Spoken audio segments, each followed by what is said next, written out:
Hi, happy July.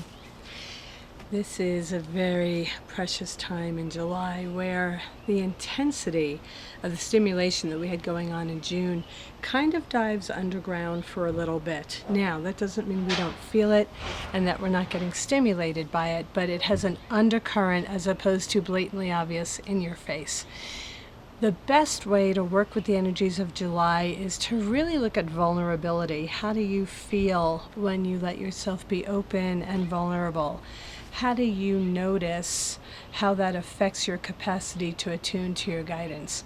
Vulnerability and surrender are key ingredients to help us open and go inward and be willing to give up our agenda or our will or our position to be able to allow our guidance to inform us as to another perspective.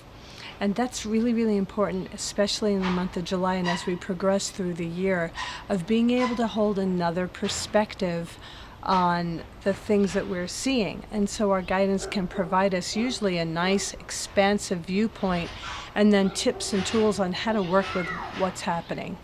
So the other things to look out for in July is synchronicities and coincidences. It is said that coincidences are synchronicities that hold deep meaning. So pay attention to your world and see what happens when you notice things coming together. Synchronicity is a way of the universe communicating with us to let us know we're on target, we're being heard. Some of you might notice this when you're looking at the clock. It keeps coming up as 4:44 or 2:22 or 2:12 or 3:13.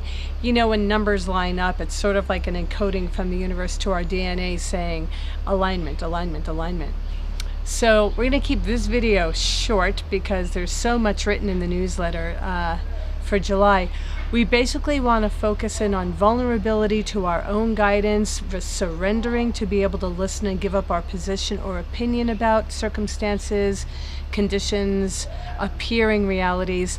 And then we want to look for the coincidences and synchronicities in our lives as ways where our guidance is getting back to us with feedback about our requests. And remember, the stimulation that's bringing up all the deeper material to work on, the stuff you haven't completed yet in this lifetime, that's still happening. It's just happening in a deeper current, so it's not as obvious. So look out for the subtleties in how you respond or react in relationships and in circumstances and conditions. And I hope that you can glean more from the July newsletter. Thanks for tuning in and blessings. Happy July.